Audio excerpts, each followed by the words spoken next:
Magluto tayo ng paksiw na tulingan. So, ayan na yung isda guys. Ilalagay na natin sa palayok. So, palayok ang ating gagamitin sa pagluto ng paksiw. So, sino pa ba ang gumagamit ngayon ng palayok? At kung gumagamit kayo, ibig sabihin yun, matanda na kayo. Joke lang. So, ayan guys, ilalagay natin ng isda. At ilalagay na rin natin, isunod na rin natin ang ating mga sangkap guys. Like bawang, sibuyas, sili, luya, ganun.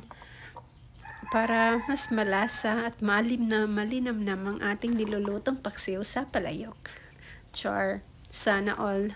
Sana magasarap ang timpla mo, day. Pero yan mga guys is nagmekos-mekos lang ako. Wala yung sukat-sukat. Lagay lang ako ng lagay ng mga sangkap. At hindi rin ako mahilig magtikim niyan. So basta lagay ko na lang lahat. Yan, lalagyan ko na siya ng asin ngayon.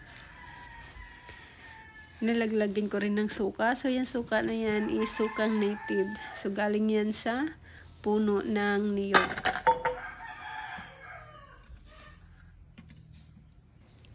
Nilagyan ko rin siya ng konting toyo.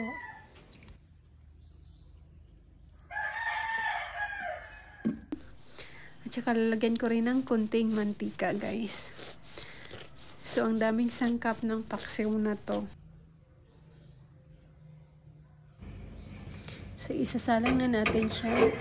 And then after a few minutes is maluluto na rin siya. So mahina lang talaga yung inapay ko niyan. Ayan lang yung apoy na yan. So after a few minutes, luto na siya guys. And ready to serve. Thank you for watching.